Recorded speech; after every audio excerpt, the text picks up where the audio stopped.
Hi hello മക്കളെ, എല്ലാ മക്കൾക്കും എജ്യുമേറ്റിൻ്റെ മറ്റൊരു ക്ലാസ്സിലേക്ക് സ്വാഗതം. ഇന്നത്തെ ക്ലാസ്സിൽ നമ്മൾ നോക്കാനായിട്ട് പോകുന്നത് 6ാം ക്ലാസ്സിലെ മക്കളുടെ സോഷ്യൽ സയൻസിലെ 3ാമത്തെ ചാപ്റ്റർ ആയിട്ടുള്ള സ്റ്റേറ്റ് ആൻഡ് ഗവൺമെൻറ് എന്നുള്ള ചാപ്റ്ററാണ് കേട്ടോ. അപ്പോൾ ക്ലാസ്സിലേക്ക് കടക്കുന്നതിന് മുന്നേയായി ചാനൽ ആദ്യമായി കാണുന്നവരാണെങ്കിൽ ഒന്ന് സബ്സ്ക്രൈബ് ചെയ്ത് സപ്പോർട്ട് ചെയ്യാൻ മറക്കരുത്. അതുപോലെ വീഡിയോ നിങ്ങളുടെ കൂട്ടുകാരിലേക്ക് കൂടെ ഒന്ന് ഷെയർ ചെയ്ത് കൊടുക്കുകയും വേണേ. അപ്പോൾ ശരി, നമുക്ക് നേരെ ക്ലാസ്സിലേക്ക് കിടക്കാം. ചാപ്റ്റർ തുടങ്ങുന്ന സമയത്ത് നമുക്കൊരു ഡയറിയുടെ ഒരു പേജാണ് തന്നിട്ടുള്ളത്. അത് വായിച്ചു നോക്കിക്കേ. We have discussed what each person would do first if they get a chance to go out. ഞങ്ങൾക്ക് പുറത്തു പോകാൻ ഒരു അവസരം ലഭിക്കുകയാണെങ്കിൽ ഞങ്ങൾ ഓരോരുത്തരും ആദ്യം എന്തായിരിക്കും ചെയ്യുക എന്ന് ഞങ്ങളൊന്ന് ഡിസ്കസ് ചെയ്തു. Dad wants to go out and see Mr. Watson. Peter wants to go out to town and see a movie. And I find freedom itself a great joy. അപ്പം അച്ഛന് ടൗണിലേക്ക് പോയിട്ട് ഒരാളെ കാണണമെന്നാണ് ആഗ്രഹിക്കുന്നത്. പീറ്റർ എന്താണ്, ടൗണിലേക്ക് പോയിട്ട് ഒരു ഫിലിം കാണണമെന്ന്. എനിക്ക് പുറത്തു പോയി ഒരു സ്വാതന്ത്ര്യം കിട്ടുക എന്നത് തന്നെ ഒരു വലിയ ഗ്രേറ്റ് ജോയ് ആയിട്ടാണ് തോന്നുന്നത്, വലിയൊരു സന്തോഷമായിട്ടാണ് തോന്നുന്നത്. So I can't think of what to do. അതുകൊണ്ട് തന്നെ എനിക്ക് എന്ത് ചെയ്യണമെന്ന് ആലോചിക്കേണ്ടി വന്നില്ല. But I know one thing, that what I like about everything is a house of your own and freedom of movement. പക്ഷെ എനിക്കൊരു കാര്യം അറിയാം, എന്താണ് ഏറ്റവും വലിയ ഫ്രീഡത്തിൽ ഏറ്റവും വലിയ ഒരു ഇതെന്ന് പറയുന്നത് എന്താണ്, നമുക്ക് നമ്മുടെ സ്വന്തം വീട്ടിൽ നിൽക്കുക എന്നുള്ളത് തന്നെയാണ്. Then my school and my studies. അത് മാത്രമല്ല, എൻ്റെ സ്കൂളും പഠനവും എനിക്ക് എന്ത് ചെയ്യുന്നുണ്ട്, മിസ് ചെയ്യുന്നുണ്ട്. I love my country. ഞാൻ എൻ്റെ രാജ്യത്തെ സ്നേഹിക്കുന്നുണ്ട്. I love this language. എനിക്ക് ഈ ഭാഷ ഇഷ്ടമാണ്. I wish to live and work here. എനിക്ക് ഇവിടെ ജീവിക്കാനും ഇവിടെ ജോലി ചെയ്യാനുമാണ് ഞാൻ ആഗ്രഹിക്കുന്നത്. അപ്പോൾ ഇത് ആൻ ഫ്രാങ്കിൻ്റെ the diary of a young girl എന്നുള്ള ബുക്കിൽ നിന്നെടുത്തതാണ്. The above lines were written by Anne Frank in her beloved diary named Kitty. അവളുടെ കിറ്റി എന്ന് പറയുന്ന ഡയറിയിൽ എഴുതിയിട്ടുള്ളതിൽ നിന്നിട്ടുള്ള ഭാഗമാണ് നമുക്ക് തന്നിട്ടുള്ളത്. She had to lead a life hiding in a small confined room in her own country because of Hitler's military attack. അപ്പോൾ ഹിറ്റ്ലറിൻ്റെ പട്ടാള ഭരണകാലത്ത് യുദ്ധം നടക്കുന്ന സമയത്ത് അവർക്ക് അവരുടെ നാട്ടിൽ തന്നെ അവരുടെ രാജ്യത്ത് ഒരു ചെറിയ സ്ഥലത്ത് ഒളിച്ചു നിൽക്കുന്ന സമയത്ത് അവർ എഴുതിയിട്ടുള്ള ഡയറി കുറിപ്പിൽ നിന്നുള്ള ഭാഗമാണ് ഇത്. Here for all does Anne Frank wish for. ഈ ഡയറി എൻട്രിയിൽ നിന്ന് ആൻ ഫ്രാങ്ക് എന്തിനൊക്കെയാണ് ആഗ്രഹിക്കുന്നത് എന്നാണ് നിങ്ങൾക്ക് മനസ്സിലാക്കാൻ പറ്റിയത്. To lead a life of freedom. സ്വാതന്ത്ര്യത്തോടെ ജീവിക്കാൻ വേണ്ടിയിട്ട്. Own house. സ്വന്തമായിട്ടുള്ള ഒരു വീട്, സ്വന്തം വീടിന് വേണ്ടിയിട്ട്. Freedom of movement. സഞ്ചാര സ്വാതന്ത്ര്യത്തിന് വേണ്ടിയിട്ട്. Wish to go to school and study. സ്കൂളിലേക്ക് പോകാനും പഠിക്കാനും വേണ്ടിയിട്ട്. Wish to live and work. ജോലി ചെയ്ത് ജീവിക്കാൻ വേണ്ടിയിട്ട്. What all does our native land guarantee as discuss. നമ്മുടെ നേറ്റീവ് ലാൻഡ്, അതായത് നമ്മൾ ജീവിക്കുന്ന നാട് നമുക്ക് എന്തൊക്കെ കാര്യങ്ങൾ പ്രദാനം ചെയ്യുന്നുണ്ട്. Fundamental rights and freedoms. മൗലികാവകാശങ്ങളും സ്വാതന്ത്ര്യവും. Protection of life and property. ജീവനും സ്വത്തിനും വേണ്ടി ആയിട്ടുള്ള സംരക്ഷണം. Access to education and opportunities. വിദ്യാഭ്യാസത്തിലേക്കും അവസരങ്ങളിലേക്കുമുള്ള പ്രവേശനം. Sense of belonging and cultural identity. സ്വന്തമാണെന്ന ബോധവും സാംസ്കാരിക സ്വത്വവും. The right to vote and participate in the political process. Vote ചെയ്യാനും രാഷ്ട്രീയ പരിപാടികളിൽ പങ്കെടുക്കാനുമുള്ള അവകാശം. State and people. ഇനി സ്റ്റേറ്റും ജനങ്ങളും തമ്മിലുള്ളത് നോക്കാം. ഇവിടെ നമുക്ക് കുറച്ച് ന്യൂസ് പേപ്പർ കട്ടിങ്സ് തന്നിട്ടുണ്ട്, വായിച്ചു നോക്കൂ. COVID-19 India declares that the state is all set to face any situation. Solution for energy crisis faced by people. New solar energy plants to be dedicated to the nation today. Health insurance cards to be insured for all across the country. Food price hike. State to adopt immediate steps to increase production. Republic Day celebrations. India tightens security along the borders. Look at the collage given above. Here, who fulfills the demands of the people and ensures their security? ഈ news paper കട്ടിങ്സിൽ ആരാണ് ജനങ്ങളുടെ ആവശ്യങ്ങൾ നിറവേറ്റുന്നതും അവർക്ക് protection നൽകുന്നതും? State ആണ് അല്ലേ. What are the services provided by the state to the people. State ജനങ്ങൾക്ക് നൽകുന്ന സർവീസുകൾ, സേവനങ്ങൾ എന്തൊക്കെയാണ്? Protection to life and property of the people. ജനങ്ങളുടെ ജീവനും സ്വത്തിനും സംരക്ഷണം നൽകുന്നു. Ensuring health security of the people. ജനങ്ങളുടെ ആരോഗ്യ സുരക്ഷ ഉറപ്പുവരുത്തുന്നു. Taking steps to increase food production and to control food prices. ഭക്ഷ്യോൽപാദനം വർദ്ധിപ്പിക്കാനും ഭക്ഷണ സാധനങ്ങളുടെ വില കൺട്രോൾ ചെയ്യാനുമുള്ള തീരുമാനങ്ങൾ എടുക്കുന്നു. Finding solutions to the energy crisis by increasing energy production. ഊർജ്ജോൽപാദനം വർദ്ധിപ്പിച്ച് ഊർജ്ജ പ്രതിസന്ധിയിൽ നിന്ന് രക്ഷപ്പെടാനുള്ള മാർഗങ്ങൾ കണ്ടെത്തുന്നു. Ensuring the security of the country by strengthening security at the border. അതിർത്തിയിൽ സുരക്ഷ ശക്തിപ്പെടുത്തിക്കൊണ്ട് രാജ്യത്തിന്റെ സുരക്ഷ ഉറപ്പുവരുത്തുന്നു. It is the state that enables an environment for the people to live with liberty, dignity and without fear. സ്വാതന്ത്ര്യത്തോടെയും അന്തസ്സോടെയും കൂടിയിട്ട് നിർഭയരായിട്ട്, അതായത് പേടിയില്ലാതെ നമ്മുടെ നാട്ടിൽ ജീവിക്കാനായിട്ട് നമ്മളെ സഹായിക്കുന്നത് ഈ സ്റ്റേറ്റ് ആണ്. Let's get familiarised with more features of state. ഇനി സ്റ്റേറ്റിൻ്റെ കുറച്ച് ഫീച്ചേഴ്സ് നമുക്ക് നോക്കാം. അതിനു മുന്നേ ആയിട്ട് വാട്ട് ഈസ് സ്റ്റേറ്റ്, എന്താണ് സ്റ്റേറ്റ് എന്ന് നോക്കൂ. State is the highest socio political institution formed by the people. ജനങ്ങൾ രൂപീകരിച്ചെടുത്ത ഏറ്റവും വലിയ സോഷ്യോ പൊളിറ്റിക്കൽ ഇൻസ്റ്റിറ്റ്യൂഷനാണ്, അതായത് സാമൂഹ്യ രാഷ്ട്രീയ സ്ഥാപനമാണ് സ്റ്റേറ്റ് എന്ന് പറയുന്നത്. A group of people living permanently within a definite territory with a sovereign government is a state. ഒരു പ്രദേശത്ത്, ഒരു നിശ്ചിത പ്രദേശത്ത് നിശ്ചിത ആളുകൾ രാഷ്ട്രീയത്തോട് കൂടിയിട്ട് പെർമനൻ്റ് ആയിട്ട് സ്ഥിരമായിട്ട് താമസിക്കുന്ന ഏരിയയാണ് നമ്മൾ, ഗവൺമെൻറ്റിനെയാണ് നമ്മൾ സ്റ്റേറ്റ് എന്ന് പറയുക. Population, territory, government and sovereignty are the factors that form a state. അപ്പോൾ ഒരു സ്റ്റേറ്റിനെ ഉണ്ടാക്കിയെടുക്കുന്ന ഘടകങ്ങളാണ് പോപ്പുലേഷൻ, ജനസംഖ്യ, ടെറിറ്ററി, ഭൂപ്രദേശം, ഗവൺമെൻറ് അതായത് സർക്കാർ, പിന്നെ സോവറൈനിറ്റി അതായത് പരമാധികാരം തുടങ്ങിയിട്ടുള്ളവ. പറഞ്ഞ കാര്യങ്ങളെല്ലാം തന്നെ, അതായത് ഈ 4 സംഭവങ്ങളും പോപ്പുലേഷൻ, ടെറിറ്ററി, ഗവൺമെൻറ്, സോവറൈനിറ്റി, ഇതെല്ലാം സ്റ്റേറ്റിൻ്റെ പ്രത്യേകതകളായിട്ട് നമുക്ക് പറയാം. It is the responsibility of the state to make laws and to ensure welfare of its people. അപ്പോൾ ഈ ഒരു സ്റ്റേറ്റിലുള്ള ആളുകളുടെ സുരക്ഷയും അവിടെയുള്ള നിയമങ്ങളും എല്ലാം ഉറപ്പുവരുത്തുക എന്നുള്ളത് സ്റ്റേറ്റിൻ്റെ ഉത്തരവാദിത്തമാണ്. The state protects the rights of the people. ജനങ്ങളുടെ അവകാശങ്ങൾ സംരക്ഷിക്കുന്നതും സ്റ്റേറ്റ് തന്നെയാണ്. Moreover it defines the responsibilities of the people towards the state. ഇതിനൊക്കെ പുറമെ ആളുകൾ ഒരു രാഷ്ട്രത്തിന് നിർവഹിക്കേണ്ട കടമകൾ രാഷ്ട്രത്തിനോട് നിർവഹിക്കേണ്ട കടമകൾ തീരുമാനിക്കുന്നതും ഈ രാഷ്ട്രം തന്നെയാണ്, ഈ സ്റ്റേറ്റ് തന്നെയാണ്.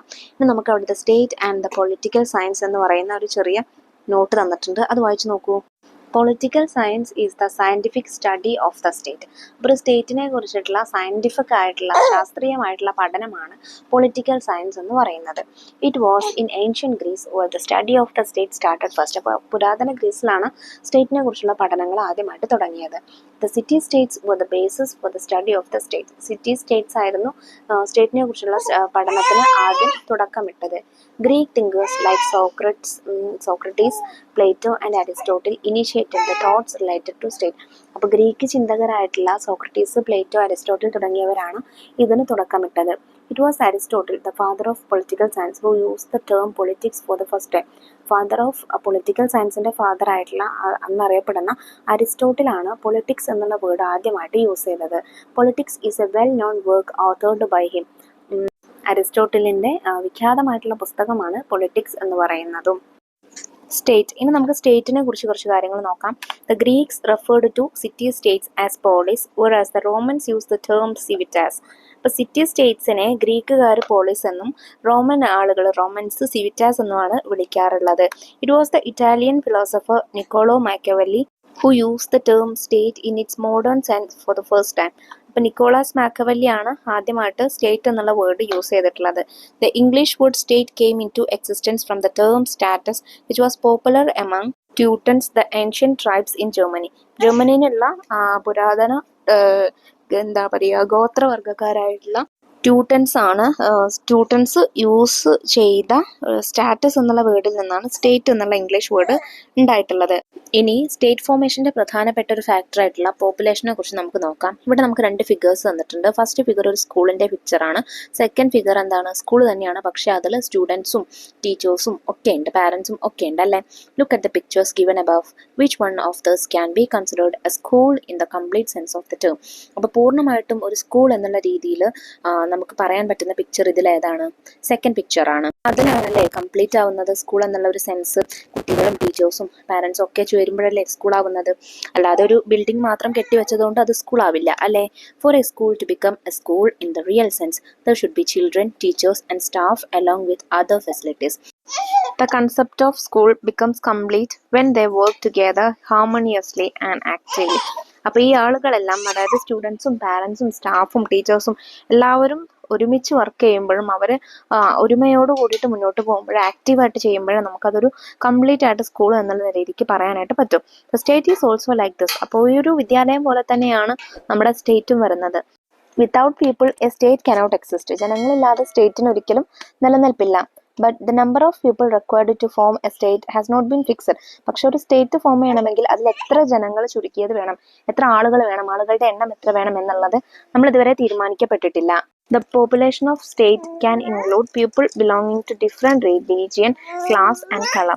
അപ്പോൾ ജനസംഖ്യയിൽ ഒരു സ്റ്റേറ്റിലുള്ള ആളുകളിൽ എന്തൊക്കെയാണ്, വ്യത്യസ്ത മതത്തിലും നിറങ്ങളിലും വർണ്ണത്തിലും അതുപോലെ വ്യത്യസ്ത ജാതിയിലും ഒക്കെയുള്ള ആളുകൾ ഇൻക്ലൂഡഡ് ആണ്.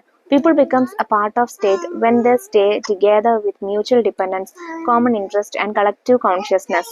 പരസ്പര ആശ്രയത്വത്തോടു കൂടെയും പൊതു താല്പര്യത്തോടു കൂടെയും പൊതുബോധത്തോടു കൂടെയും എല്ലാവരും കൂടെ ഡിപ്പെൻഡായി നിൽക്കുമ്പോൾ, ഒരുമിച്ച് നിൽക്കുമ്പോൾ മാത്രമേ നമുക്ക് സ്റ്റേറ്റ് കംപ്ലീറ്റ് ആയിട്ട് സ്റ്റേറ്റ് ആയിട്ട് മാറിയെന്ന് നമുക്ക് പറയാനായിട്ട് സാധിക്കുകയുള്ളൂ. ഇനി നമുക്കതിന് താഴെ 2 ക്വസ്റ്റ്യൻസ് തന്നിട്ടുണ്ട്. Can you find out the country with the highest population? ഏറ്റവും കൂടുതൽ ജനസംഖ്യയുള്ള കൺട്രി ഏതാണ്? ഇന്ത്യയാണ്. The country with the lowest population? ഏറ്റവും കുറവ് ജനസംഖ്യയുള്ള കൺട്രി ഏതാണ്? വത്തിക്കാൻ സിറ്റിയാണ് ഏറ്റവും ലോവസ്റ്റ് പോപ്പുലേഷൻ ഉള്ള country. Complete the worksheet. Draw smiley emoji against the true statement and saddest emoji against the false statement. അപ്പോൾ നല്ല ചിരിക്കുന്ന ഇമോജി നിങ്ങൾ ട്രൂ ആയിട്ടുള്ള സ്റ്റേറ്റ്മെൻറ്റിന് നേരെ വരച്ചു ചേർക്കണം. അതുപോലെ സങ്കടപ്പെട്ടിരിക്കുന്ന ഇമോജി കണ്ടോ, അത് നിങ്ങൾ ഫോൾസ് ആയിട്ടുള്ള സ്റ്റേറ്റ്മെൻറ്റിന് നേരെ വരച്ചു കൊടുക്കണം. അപ്പോൾ ആദ്യത്തെ സ്റ്റേറ്റ്മെൻറ്റ് നോക്കൂ. The required population four the formation of state has been fixed as 1 lakh. ഒരു സ്റ്റേറ്റ് ഫോം ചെയ്യണമെങ്കിൽ ഏകദേശം 1 lakh പീപ്പിൾ വേണം എന്നാണ് നിജപ്പെടുത്തിയിരിക്കുന്നത് അല്ലെങ്കിൽ കണക്കാക്കിയിരിക്കുന്നത്. ഇത് ഫോൾസ് ആണ്. പോപ്പുലേഷൻ എത്ര ആളുകൾ വേണം എന്നുള്ളത് ഒരിക്കലും കണക്കാക്കിയിട്ടില്ല അല്ലേ. Second statement, people belonging to different religion and class can be part of the population of a state. ഒരു സ്റ്റേറ്റിന്റെ പോപ്പുലേഷന്റെ ഭാഗമാണെന്ത്? വ്യത്യസ്ത റിലീജിയനിലും വ്യത്യസ്ത കളറിലും ഒക്കെയുള്ള ആളുകൾ. കറക്റ്റ് ആണ് അല്ലേ? ട്രൂ സ്റ്റേറ്റ്മെന്റ് ആണ്. The state is the highest political institution established by people. ജനങ്ങളാൽ നിർമ്മിക്കപ്പെട്ട ഏറ്റവും വലിയ രാഷ്ട്രീയ ഇൻസ്റ്റിറ്റ്യൂഷൻ ആണ് എന്ത്? സ്റ്റേറ്റ് എന്ന് പറയുന്നത്. അതും ട്രൂ ആണ്. Fourth statement, a state can exist without people. ജനങ്ങളില്ലാതെ അല്ലെങ്കിൽ ജനങ്ങളെ കൂടാതെ ഒരു സ്റ്റേറ്റിന് എക്സിസ്റ്റ് ചെയ്യാനായിട്ട് പറ്റും. That's a false statement. ഇനി പോപ്പുലേഷനെ പോലെ തന്നെ സ്റ്റേറ്റിന്റെ മറ്റൊരു ഫാക്ടറാണ് ടെറിട്ടറി, അതായത് ഭൂപ്രദേശം എന്ന് പറയുന്നത്. നമുക്കവിടെ സൗത്ത് സുഡാന്റെ 2 മാപ്പ് തന്നിട്ടുണ്ട്. The map of South Sudan that was formed in 2011 is given above. 2011 form ചെയ്ത സൗത്ത് സുഡാന്റെ ഒരു മാപ്പാണ് മേലെ തന്നിട്ടുള്ളത്. In which continent is South Sudan situated? ഏത് കോണ്ടിനെന്റിലാണ് സൗത്ത് സുഡാന് സിറ്റുവേറ്റ് ചെയ്തിരിക്കുന്നത്? ആഫ്രിക്കയാണ്. Which river enriches this country with water? ഈ കൺട്രിയെ വെള്ളം കൊടുത്ത്, ഈ കൺട്രിയിലേക്ക് ആവശ്യമുള്ള വാട്ടർ കൊടുത്ത് അതിനെ പോഷക സമൃദ്ധമാക്കുന്ന റിവർ ഏതാണ്? നൈൽ റിവർ ആണ്. Identify and note down the countries that border south Sudan. ഇനി സൗത്ത് സുഡാനുമായിട്ട് ബോർഡേഴ്സ് പങ്കിടുന്ന, അതിർത്തി പങ്കിടുന്ന മറ്റ് രാജ്യങ്ങളെ കണ്ടുപിടിക്കാനാണ് പറഞ്ഞിട്ടുള്ളത്. നോർത്ത് ബോർഡറിൽ വരുന്ന കൺട്രി സുഡാനാണ്. സൗത്ത് ബോർഡറിൽ വരുന്ന countries Uganda, Kenya, democratic republic of the Congo. East ബോർഡറിൽ എത്തിയോപ്യ, വെസ്റ്റ് ബോർഡറിൽ സെൻട്രൽ ആഫ്രിക്കൻ റിപ്പബ്ലിക്. ഇങ്ങനെയാണ് കൺട്രീസ് വരുന്നത്. South Sudan is a country that was formed from 10 southern states liberated from Sudan, the biggest country in Africa. അപ്പോൾ African കോണ്ടിനെന്റിലെ ഏറ്റവും biggest ആയിട്ടുള്ള country ആയിട്ടുള്ള സുഡാനിലുണ്ടായിരുന്ന 10 southern States, south ഭാഗത്തുള്ള 10 States കൂട്ടിച്ചേർത്തിട്ടാണ് south Sudan എന്നുള്ള പുതിയൊരു country രൂപം കൊണ്ടിട്ടുള്ളത്. From this, having to realise that a specific geographic territory is necessary for the formation of any state like South Sudan. അപ്പോൾ ഇതിൽ നിന്ന് സൗത്ത് സുഡാൻ പോലെയുള്ള ഇതിൻ്റെ ഒരു എക്സാമ്പിളിൽ നിന്ന് ഒരു കൺട്രി രൂപപ്പെടണമെങ്കിൽ, ഒരു സ്റ്റേറ്റ് രൂപപ്പെടണമെങ്കിൽ അതിന് ഒരു പ്രത്യേക ടെറിട്ടറി, അതായത് ഭൂപ്രദേശം ആവശ്യമാണെന്ന് മനസ്സിലാക്കാനായിട്ട് സാധിച്ചല്ലോ. For the existence of a state, a permanent and well-defined territory is essential. അപ്പോൾ ഒരു സ്റ്റേറ്റിന്റെ നിലനിൽപ്പിന് വേണ്ടിയിട്ട് പെർമനന്റ് ആയിട്ടും, അതായത് സ്ഥിരമായിട്ടും പിന്നെ വെൽ ഡിഫൈൻഡ് ആയിട്ടുള്ള ഒരു ടെറിട്ടറി അത്യാവശ്യമാണ്. But the area of territory for the formation of a state has not been specified. പക്ഷേ ആ ടെറിട്ടറി എത്ര ഏരിയ വേണമെന്ന്, അതായത് ഇത്ര സ്ഥലം വേണമെന്നുള്ള ഒരു കണക്ക് ഇതുവരെ വച്ചിട്ടില്ല. നമ്മളിപ്പോൾ പോപ്പുലേഷൻ്റെ കാര്യം പറഞ്ഞു, ഇത്ര ആളുകൾ വേണം ഒരു സ്റ്റേറ്റ് ഫോർമേഷൻ എന്നുള്ള കണക്ക് വെച്ചിട്ടില്ല എന്ന്. അതുപോലെ തന്നെയാണ് ടെറിട്ടറിയുടെ കാര്യത്തിലും ഇത്ര ഏരിയ വേണം എന്നുള്ള ഒരു കണക്ക് ഇതുവരെ വച്ചിട്ടില്ല. The land area, the water bodies, the air space and the coastal areas of a country come under the jurisdiction of that territory. ഒരു സ്റ്റേറ്റിൻ്റെ കര, അതായത് ലാൻഡ്, അതായത് കര, ഓക്കെ, വാട്ടർ, ജലം, പിന്നെ കോസ്റ്റൽ ഏരിയാസ്, തീരപ്രദേശം, അതുപോലെ എയർ സ്പേസ്, ഇതെല്ലാം ആ ഒരു സ്റ്റേറ്റിൻ്റെ ജൂറിസ്ഡിക്ഷനിലാണ്, പരിധിയിലാണ് വരുന്നത്. Modern States are generally larger in territorial size. Modern States ഒക്കെ ടെറിട്ടോറിയൽ സൈസിൽ, അതായത് ഭൂപ്രദേശത്തിൻ്റെ കാര്യത്തിൽ വളരെയധികം ലാർജറാണ്. താഴെ ഒരു ക്വസ്റ്റ്യൻ തന്നിട്ടുണ്ട്. Examine the map in your social science lab. Identify the biggest country and the smallest country in the world. Social science ലാബിലെ globe നിരീക്ഷിച്ച് അല്ലെങ്കിൽ മാപ്പ് നിരീക്ഷിച്ച് നിങ്ങൾ എന്ത് ചെയ്യുക, നമ്മുടെ വേൾഡിലെ ബിഗ്ഗസ്റ്റ് കൺട്രിയും സ്മോളസ്റ്റ് കൺട്രിയും ഏതാണെന്ന് എഴുതുക. ബിഗ്ഗസ്റ്റ് കൺട്രി റഷ്യയാണ്, സ്മോളസ്റ്റ് കൺട്രി വത്തിക്കാൻ സിറ്റിയാണ്. ഇനി നമുക്കൊരു ക്വസ്റ്റ്യൻ തന്നിട്ടുണ്ട്, നോക്കിക്കേ. Prepare a note on the role played by the territory in the formation of state. ഒരു സ്റ്റേറ്റ് ഫോർമേഷൻ്റെ കാലത്തിൽ ടെറിട്ടറി വഹിക്കുന്ന പങ്കിനെ കുറിച്ച് കുറിപ്പ് തയ്യാറാക്കാനാണ് പറഞ്ഞിട്ടുള്ളത്.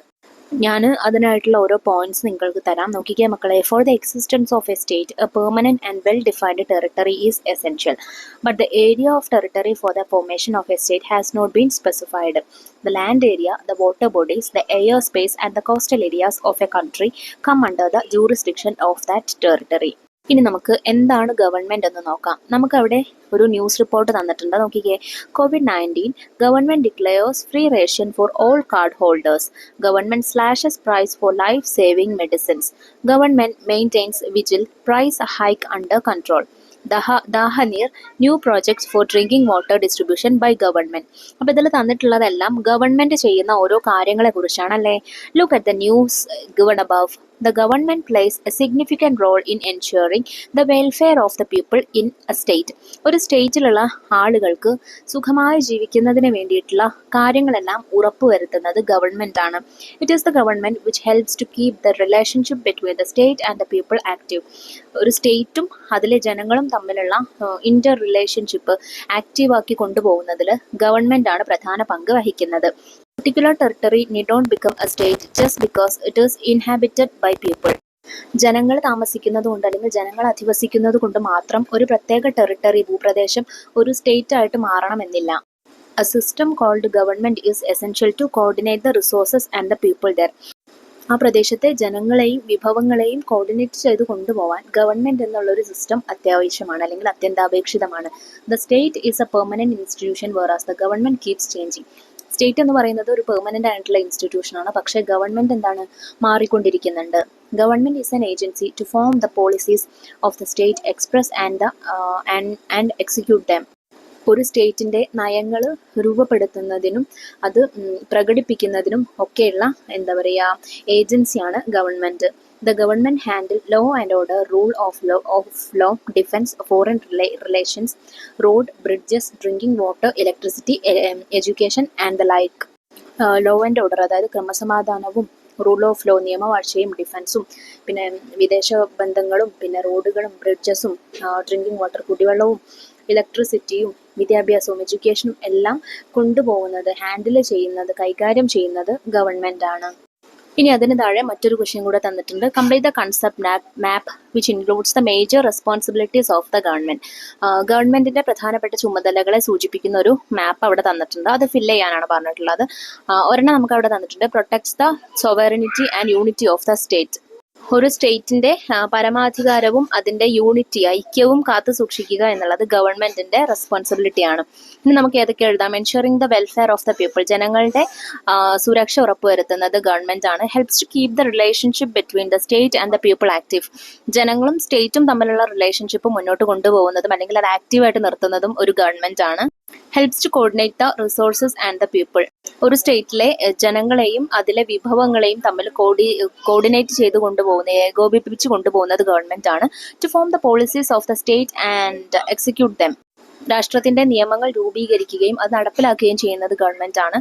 ഇത് handle law and order, rule of law, defence, foreign relations, roads, bridges, drinking water, electricity, education etcetera.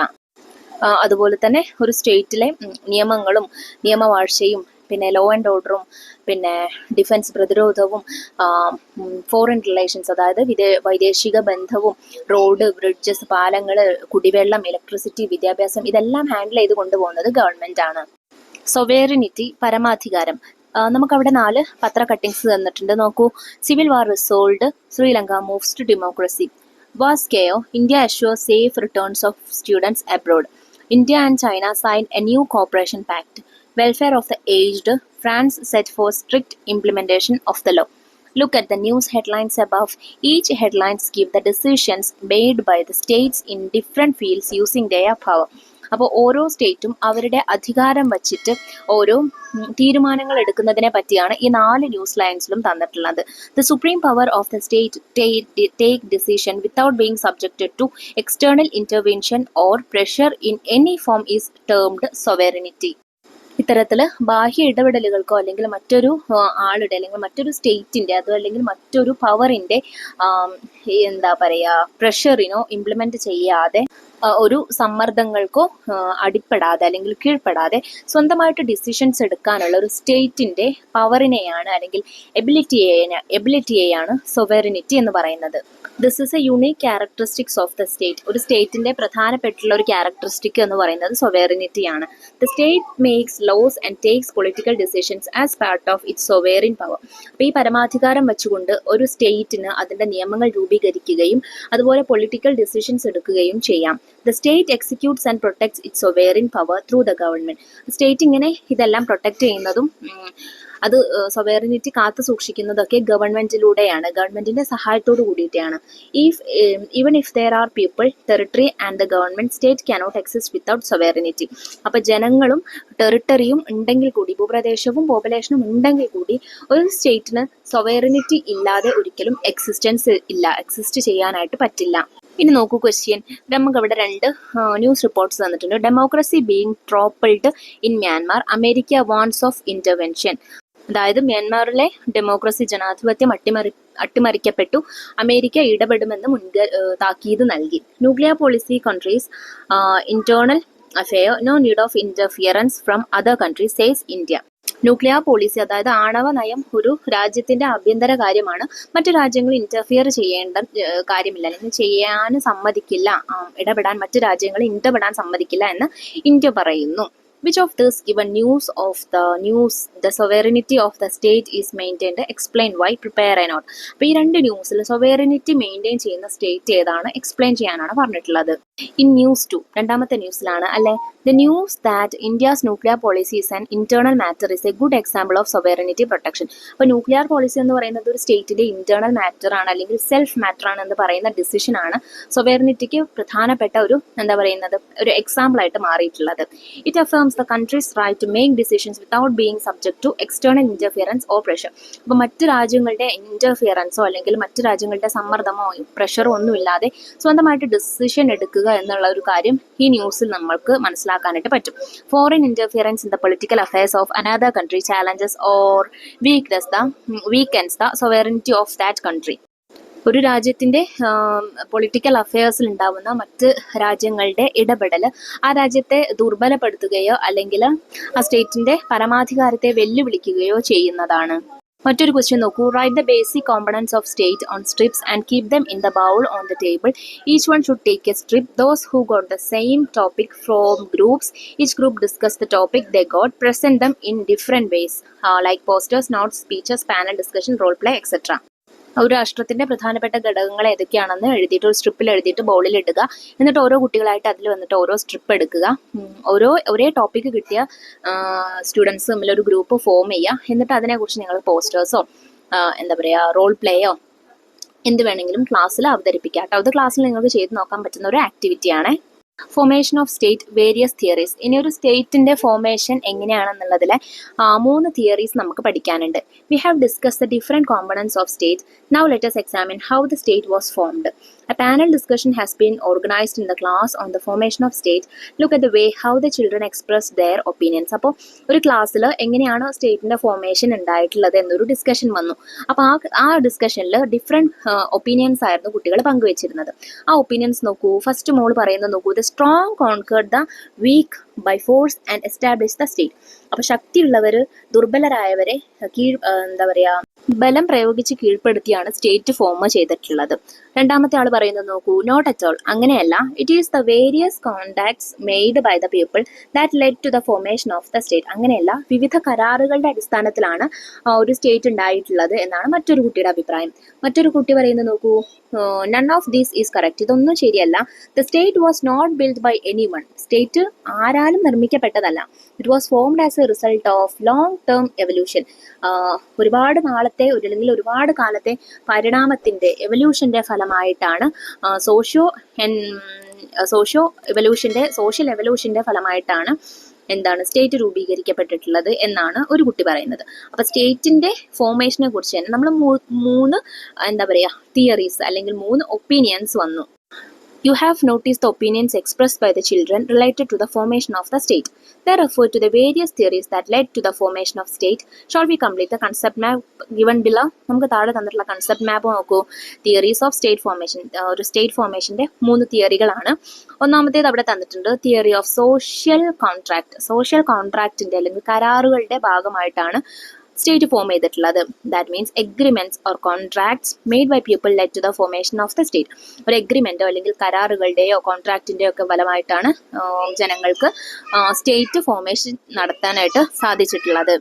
Second force തിയറിയാണ്. The strong conquered the weak by force and establish the state. ശക്തരായവരെ അശക്തരായവരെ ബലപ്രയോഗത്തിലൂടെ കീഴ്പ്പെടുത്തിയിട്ടാണ് സ്റ്റേറ്റ് ഫോം ചെയ്തിട്ടുള്ളത്. Third theory നോക്കൂ. Theory of social evolution. അതായത് the state was formed as a result of long term evolution. ഒരുപാട് നീണ്ട കാലത്തെ പരിണാമത്തിന്റെ ഫലമായാണ് സ്റ്റേറ്റ് ഫോം ചെയ്തിട്ടുള്ളത്. അതാണ് തിയറി ഓഫ് സോഷ്യൽ എവല്യൂഷൻ എന്ന് പറയുന്നത്. The theory of social evolution is the most popular and the most widely accepted among the theories of the state formation. അപ്പോൾ ഈ 3 തിയറികളിലും അക്സെപ്റ്റബിൾ ആയിട്ടുള്ളത് അല്ലെങ്കിൽ ഒരുപാട് ആളുകൾ അക്സെപ്റ്റ് ചെയ്തതും പോപ്പുലർ ആയിട്ടുള്ളതുമായിട്ടുള്ള തിയറി എന്ന് പറയുന്നത് തിയറി ഓഫ് സോഷ്യൽ എവല്യൂഷൻ ആണ്. According to this, the state is not a construct by anyone but a result of the interaction of various components over a long period of time. അപ്പോൾ ഈ ഒരു theory പ്രകാരം state ആരും construct ചെയ്തതല്ല, ആരും ഉണ്ടാക്കിയെടുത്തതല്ല, പകരം നിരവധി ഘടകങ്ങൾ പ്രവർത്തിച്ചതിന്റെ ഫലമായിട്ടാണ് സ്റ്റേറ്റ് ഉണ്ടായിട്ടുള്ളത് എന്ന് നമുക്ക് പറയാനായിട്ട് സാധിക്കും. From tribal state to nation state. ഇനി ട്രൈബൽ സ്റ്റേറ്റിൽ നിന്ന് നേഷൻ സ്റ്റേറ്റിലേക്കുള്ള എന്താ പറയാ വഴിത്തിരിവ് എങ്ങനെയാണെന്നാണ് നോക്കുന്നത്. The nature of modern state is entirely different from that of the earlier state. Let us examine the changes in the nature of state. അപ്പോൾ ഇന്ന് കാണുന്ന സ്റ്റേറ്റിലേക്ക് എത്തിപ്പെടാൻ, ആദ്യകാലത്തുള്ള സ്റ്റേറ്റിൽ നിന്ന് ഇന്ന് കാണുന്ന സ്റ്റേറ്റിലേക്ക് എത്തിപ്പെടാൻ ഒരുപാട് വഴികൾ താണ്ടേണ്ടി വന്നിട്ടുണ്ട് അല്ലേ. ആദ്യകാലത്തുള്ള സ്റ്റേറ്റിനെ അപേക്ഷിച്ച് നോക്കുമ്പോൾ ഇന്നത്തെ സ്റ്റേറ്റ് എന്താണ്, എൻറ്റയർലി ഡിഫറെൻ്റ് ആണ്, വ്യത്യസ്തമായിട്ടാണ് മാറിയിട്ടുള്ളത്. അപ്പോൾ അതിൻ്റെ ഘട്ടമായിട്ടുള്ള ഫോർമേഷൻ എങ്ങനെയാണെന്ന് നമ്മൾ നോക്കാനായിട്ട് പോകുന്നത്.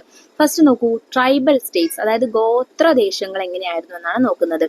In ancient time, it was the tribal groups who showed to all a small extent some characteristics of political institutions.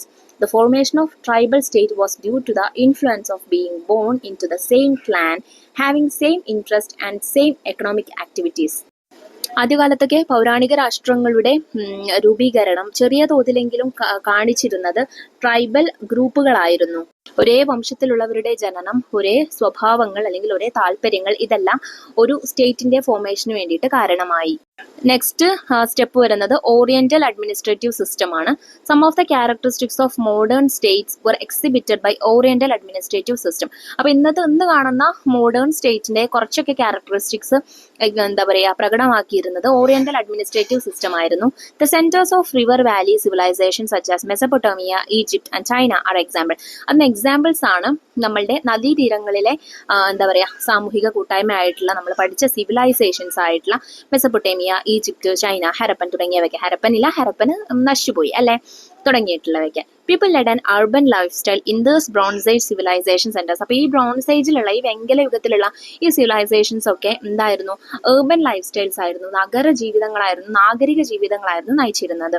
Next സ്റ്റേറ്റിന്റെ ഒരു സ്റ്റെപ്പാണ് Greek city states. It was the Greek city states that exhibit the most similarity with modern states. Athens, Sparta, etcetera are examples. അപ്പോൾ ഇന്ന് കാണുന്ന modern സ്റ്റേറ്റിലേക്ക് അല്ലെങ്കിൽ modern Asian സ്റ്റേറ്റിലേക്ക് കുറച്ചുകൂടെ കൂടുതലായിട്ടുള്ള സിമിലാരിറ്റീസ് കാണിക്കുന്നത് ഗ്രീക്ക് സിറ്റി സ്റ്റേറ്റ്സ് ആണ്. അതിന് എക്സാമ്പിളാണ് ഏതൻസ്, സ്പാർട്ട തുടങ്ങിയിട്ടുള്ളവ. Next the Roman empire. Roman empire എന്തായിരുന്നു? നമ്മൾ പഠിച്ചിട്ടുണ്ട്. The administrative system, law and basic infrastructure that existed in the Roman empire showed similarities to that of modern states. Roman സാമ്രാജ്യത്തിൽ നിലനിന്നിരുന്ന നിയമങ്ങളും അതുപോലെ തന്നെ ഭരണ സംവിധാനങ്ങളും അടിസ്ഥാന സൗകര്യങ്ങളുമെല്ലാം ഇന്ന് കാണുന്ന മോഡേൺ സ്റ്റേറ്റിലേക്ക് സിമിലാരിറ്റീസ് കാണിക്കുന്നുണ്ട്. റോമൻ എംപയർ കഴിഞ്ഞ ശേഷം അതിനുശേഷം വന്നൊരു സ്റ്റേജ് ആയിരുന്നു ഫ്യൂഡൽ സ്റ്റേറ്റ്സ് എന്നുള്ളത്. Feudal States were formed after the decline of the Roman Empire. The major characteristic of these states was feudalism. ഈ ഫ്യൂഡൽ സ്റ്റേറ്റിന്റെ പ്രധാനപ്പെട്ട ഒരു ക്യാരക്ടറിസ്റ്റിക് എന്ന് പറയുന്നത് ഫ്യൂഡലിസം ആയിരുന്നു. In these states, the power hierarchy was divided into the king, the lords and the farmers. അപ്പോൾ ഇവിടെ അധികാരം എങ്ങനെയായിരുന്നു? രാജാവ്, പ്രഭുക്കള്, കർഷകര് എന്നുള്ള രീതിയിൽ, കിങ്, ലോർഡ്സ്, ഫാമേഴ്സ് എന്നുള്ള രീതിയിലായിരുന്നു ഡിവൈഡ് ചെയ്തിരുന്നത്. The power of the king was limited. ഒരു കിങ്ങിന്റെ പവർ ലിമിറ്റഡ് ആയിരുന്നു, അതായത് നിയന്ത്രണ ഒരു പരിധിയായിരുന്നു. Administrative powers were vested with the lords. ലോർഡ്സിനായിരുന്നു, പ്രഭുക്കൾക്കായിരുന്നു അവിടുത്തെ നിയമങ്ങളൊക്കെ നടപ്പിലാക്കാനുള്ള അധികാരമുണ്ടായിരുന്നത്. പിന്നെ അവസാനത്തേക്കാണ് നേഷ്യൻ സ്റ്റേറ്റ്സ് വരുന്നത്. Modern nation states originated in Europe. യൂറോപ്പിലാണ് ഇത് ഒറിജിനേറ്റ് ചെയ്തത്. Logical thinking, scientific temper and so on brought about changes in the social structure during the renaissance period. അപ്പോൾ റിനൈസൻസ് പീരിയഡിൽ, അതായത് നവോത്ഥാന കാലഘട്ടത്തിൽ ആളുകൾക്കിടയിൽ ലോജിക്കൽ തിങ്കിങ്ങും സയന്റിഫിക് ടെമ്പറും ഒക്കെ കൂടുതലായിട്ട് ഉണ്ടാവാനായിട്ട് തുടങ്ങിയിരുന്നു. Industrial revolution, colonisation and national consciousness also contributed to the growth of nation സ്റ്റേറ്റ്സിന്റെ ഡെവലപ്മെന്റിന് അല്ലെങ്കിൽ വളർച്ചയ്ക്ക് കാരണമായത് കുറച്ചുകൂടെ ഇൻഡസ്ട്രിയൽ റെവല്യൂഷനും കോളനി വൽക്കരണവും ഒക്കെ ആയിരുന്നു. Gradually, nation states came into existence based on factors like population, territory, government and sovereignty. പതുക്കെ പോപ്പുലേഷൻ്റെയും ടെറിട്ടറിയുടെയും ഗവൺമെൻറ്റിൻ്റെയും ഒക്കെ ഫാക്ടേഴ്സ് ആയിട്ട് അവയൊക്കെ അടിസ്ഥാനമാക്കിക്കൊണ്ട് എന്ത് വന്നു? മോഡേൺ നേഷൻ സ്റ്റേറ്റിൻ്റെ ഫോർമേഷൻ വരികയാണ് ചെയ്തത്. ഇനി നമുക്ക് എന്താണ് ഫ്യൂഡലിസം എന്ന് നോക്കാം. Feudalism is A social administrative system in which the Lord's exploited the workers in there agricultural fields as slaves. അതായത് ആദ്യകാലത്തൊക്കെ പ്രഭുക്കന്മാര് അവരുടെ കൃഷിയിടത്തിൽ ജോലി ചെയ്തിരുന്ന ഫാമേഴ്സിനെ സ്ലേവ്സ് ആയിട്ട്, അടിമകളായിട്ട് അവരെ കൊണ്ട് ജോലി എടുപ്പിച്ചിരുന്ന ആ ഒരു സമ്പ്രദായത്തെയാണ്, അല്ലെങ്കിൽ ആ ഒരു സാമൂഹിക നീതിന്യായ വ്യവസ്ഥയെയാണ് ഫ്യൂഡലിസം എന്ന് പറയുന്നത്. The term feudalism originated from the German word feud which means a piece of land. അപ്പോൾ ജർമ്മൻ വേർഡായിട്ടുള്ള ഫ്യൂഡ്, അതായത് ദാറ്റ് മീൻസ്, അതിന്റെ അർത്ഥം എന്താണ്? എ പീസ് ഓഫ് ലാൻഡ്, ഒരു തുണ്ട് ഭൂമി അല്ലെങ്കിൽ അതിൽ നിന്നാണ് ഫ്യൂഡലിസം എന്നുള്ള വേർഡ് ഒറിജിനേറ്റ് ചെയ്തിട്ടുള്ളത്. Feudalism existed in Europe during the middle ഏജസിലാണ്, അതായത് കാലഘട്ടത്തിലാണ്, യൂറോപ്പിലെ മധ്യകാലഘട്ടത്തിലാണ് ഫ്യൂഡലിസം നിലനിന്നിരുന്നത്. ഇനി എന്താണ് റിനൈസൻസ് എന്ന് നോക്കാം. റിനൈസൻസ് മീൻസ് എന്താ മക്കളെ? നവോത്ഥാനം. Okay. Renaissance is the new awakening in the artistic and intellectual field during the 14th and 15th centuries in Italy and other European countries. അപ്പോൾ ഇറ്റലിയിലും മറ്റ് യൂറോപ്യൻ കൺട്രീസിലും 14-15 കാലഘട്ടത്തിൽ, സെഞ്ചുറീസിൽ, നൂറ്റാണ്ടിൽ നിലനിന്നിരുന്ന കലാപരമായിട്ടുള്ളതും പിന്നെ ഇന്റലക്ച്വൽ ഫീൽഡിലുള്ള പുത്തൻ ഉണർവിനെയാണ് നമ്മൾ റിനൈസൻസ് അല്ലെങ്കിൽ നവോത്ഥാനം എന്നുകൊണ്ട് ഉദ്ദേശിക്കുന്നത്.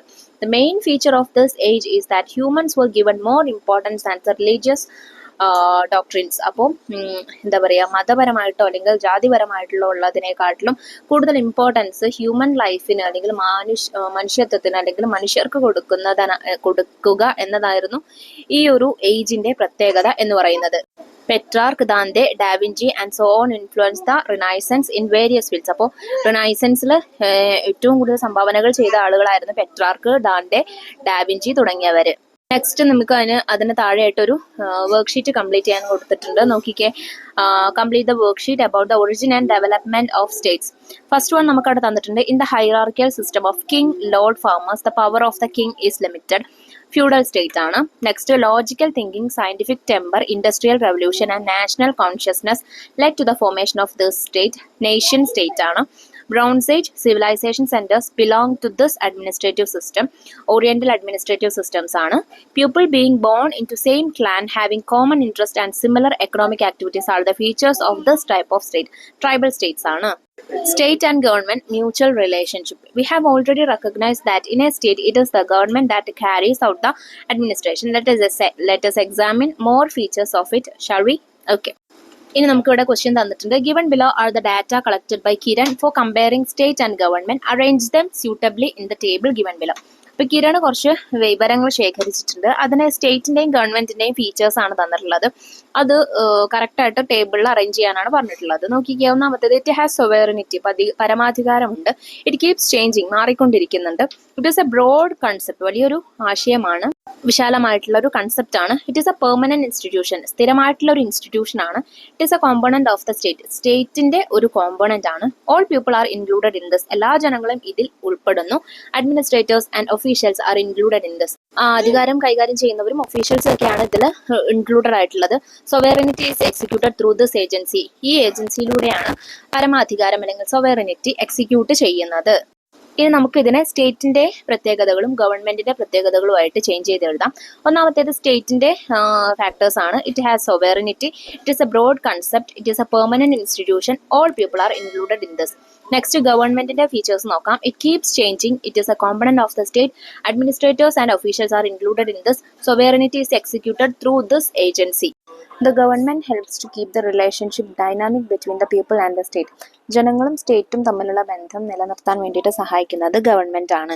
State cannot exist without a government. Government ഇല്ലാതെ ഒരു സ്റ്റേറ്റിന് നിലനിൽപ്പില്ല. The various laws, policies and programs of the state are executed through the organs of government. ഒരു സ്റ്റേറ്റിന്റെ വ്യത്യസ്ത തരങ്ങളിലുള്ള നിയമങ്ങളും പിന്നെ പോളിസികളൊക്കെ നടപ്പിലാക്കുന്നത് ഗവൺമെന്റിന്റെ ചില ഓർഗൻസ് വഴിയാണ്, അതായത് ചില ഘടകങ്ങൾ വഴിയാണ്. ഇനി നമുക്ക് ഗവൺമെന്റിന്റെ ഓർഗൻസ് ഏതൊക്കെയാണെന്ന് നോക്കാം. 3 ഘടകങ്ങളാണ് പ്രധാനമായിട്ടും ഗവൺമെന്റിനുള്ളത്.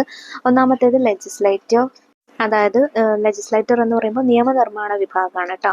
The major responsibilities of the legislator include making laws and bringing about changes in existing laws that are required by the state. ഒരു രാജ്യത്തിന് ആവശ്യമായിട്ടുള്ള, ഒരു സ്റ്റേറ്റിന് ആവശ്യമായിട്ടുള്ള അതിൻ്റെ നിയമങ്ങൾ നിർമ്മിക്കുക, അതിൽ നിലവിലുള്ള നിയമങ്ങളിൽ എന്തെങ്കിലും മാറ്റങ്ങൾ വരുത്താനുണ്ടെങ്കിൽ അത് ചെയ്യുക തുടങ്ങിയിട്ടുള്ളവയാണ് ഈ ലെജിസ്ലേറ്റർ വിഭാഗത്തിൻ്റെ ഓർഗൻ്റെ പ്രധാന ഡ്യൂട്ടീസ് എന്ന് പറയുന്നത്. The legislator has a great role in controlling the administration of the state. അപ്പോൾ ഒരു സ്റ്റേറ്റിൻ്റെ ഭരണത്തെ നിയന്ത്രിക്കുന്നതിൽ പ്രധാനമായിട്ടുള്ള പങ്ക് വഹിക്കുന്നത് ഈ ലെജിസ്ലേറ്റർ വിഭാഗമാണ്. സെക്കൻഡ് ഓർഗൻ എക്സിക്യൂട്ടീവ് ആണ്, അതായത് കാര്യനിർവഹണ വിഭാഗം എന്ന് പറയും. The laws made by the legislator are implemented and the administration is carried out by the executive. അപ്പം നമ്മുടെ ലെജിസ്ലേറ്റർ വിഭാഗക്കാർ നിർമ്മിക്കുന്ന നിയമങ്ങൾ നടപ്പിലാക്കുകയും ഭരണനിർവഹണം നടത്തുകയും ചെയ്യുന്നത് എക്സിക്യൂട്ടീവ് വിഭാഗത്തിൻ്റെ ചുമതലയാണ്. The day to day activities of the government are executed by this organ. ഗവൺമെൻറ്റിൻ്റെ ദൈനംദിന പ്രവർത്തനങ്ങളൊക്കെ നിർവഹിക്കുന്നത് ഈ വിഭാഗമാണ്. തേർഡ് ഓർഗൻ ജുഡീഷ്യറിയാണ്, അതായത് നീതിന്യായ വിഭാഗം. The judiciary interprets laws, resolves disputes and punishes the offenders. നിയമങ്ങൾ വ്യാഖ്യാനിക്കുന്നതും എന്തെങ്കിലും തർക്കങ്ങളൊക്കെ വരുമ്പോൾ അതിൽ തീർപ്പ് കൽപ്പിക്കുന്നതും എന്തെങ്കിലും കുറ്റം ചെയ്തവരെ ശിക്ഷിക്കുന്നതൊക്കെ ഈ വിഭാഗത്തിൽ പെട്ടുന്ന ആളുകളാണ്. When the legislator makes laws, the executive executes it. അപ്പോൾ ലെജിസ്ലേറ്റർ വിഭാഗത്തിൽപ്പെട്ട ആളുകൾ നിയമങ്ങൾ നിർമ്മിക്കുമ്പോൾ എക്സിക്യൂട്ടീവ് വിഭാഗത്തിൽപ്പെട്ടവർ അത് ചെയ്യുന്നു, അത് എക്സിക്യൂട്ട് ചെയ്യുന്നു, അത് നിർവഹിച്ചു വരുന്നു. The disputes that arise during these process are solved by the judiciary. അപ്പോൾ ഈ 2 വിഭാഗങ്ങൾക്കിടയിൽ, അതായത് എക്സിക്യൂട്ടീവ് വിഭാഗത്തിനും ലെജിസ്ലേറ്റീവ് വിഭാഗത്തിനും തമ്മിലിടയിലുള്ള തർക്കങ്ങൾ എന്തെങ്കിലുമൊക്കെ ഉണ്ടെങ്കിൽ അത് പരിഹരിക്കുന്നതും ഈ ജുഡീഷ്യറിയുടെ ഡ്യൂട്ടിയിൽ പെട്ടതാണ്. For the effective functioning of the government, it is essential that these three organs must act complementary to each other. അപ്പോൾ ഒരു ഗവൺമെൻറ്റിൻ്റെ സ്മൂത്തായിട്ടുള്ള ഫംഗ്ഷനിങ്ങിന് വേണ്ടിയിട്ട് നല്ല രീതിയിൽ പോകണമെങ്കിൽ ഈ മൂന്ന് വിഭാഗങ്ങളും ഈ മൂന്ന് ഓർഗൻസും നല്ലതുപോലെ കോർഡിനേറ്റ് ചെയ്ത് പോകേണ്ടത് അത്യാവശ്യമാണ്. നമുക്കിനി അവിടെ ഒരു ചെറിയ ക്വസ്റ്റ്യൻ തന്നിട്ടുണ്ട്. Examine the following news headlines given below. Identify under the scope of which government organs these headlines can be categorised into. നമുക്ക് ചില ഹെഡ്ലൈൻസ് അവിടെ തന്നിട്ടുണ്ട്. ഈ ഓരോ ഹെഡ്ലൈൻസും ഈ ത്രീ ഓർഗൻസിൽ ഏത് വിഭാഗത്തിലാണ് വരുന്നത് എന്ന് എഴുതാനാണ് പറഞ്ഞിട്ടുള്ളത്. ഫസ്റ്റ് വൺ നോക്കൂ. Court procedures to be telecast live says the Supreme Court. അത് ഡിപ്പാർട്ട്മെൻറ്റ് ഓഫ് ജസ്റ്റിസ് ആണ്.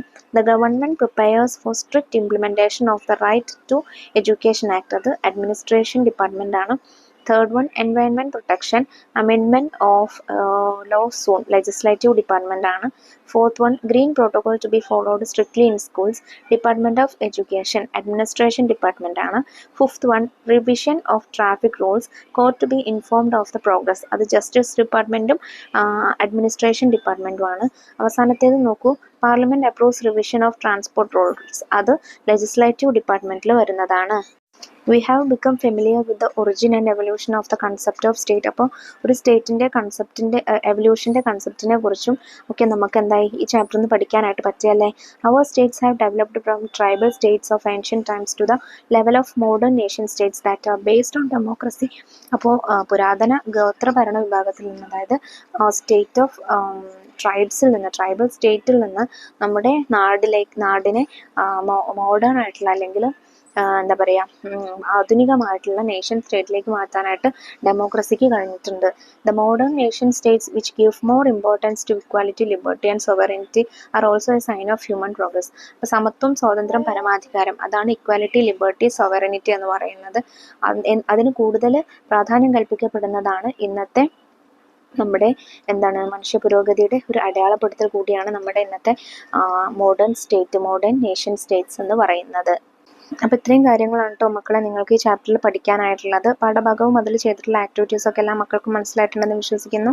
വീഡിയോ യൂസ്ഫുൾ ആയിട്ടുണ്ടെങ്കിൽ നിങ്ങളുടെ കൂട്ടുകാരിലേക്കൂടെ നമ്മുടെ ക്ലാസ് ഒന്ന് ഷെയർ ചെയ്ത് കൊടുക്കണേ. അതുപോലെ മറ്റു വീഡിയോസ് കിട്ടുന്നതിന് വേണ്ടി ചാനൽ ഒന്ന് സബ്സ്ക്രൈബ് ചെയ്ത് വെക്കാനും മറക്കരുത്. ഇന്നത്തെ ക്ലാസ്സിനെ കുറിച്ചുള്ള അഭിപ്രായങ്ങൾ കമൻറ്റ് ബോക്സിലൂടെ അറിയിക്കാനും മറക്കരുത് കേട്ടോ. അപ്പോൾ ശരി, നമുക്ക് അടുത്ത ക്ലാസ്സുമായി വീണ്ടും കാണാം. താങ്ക്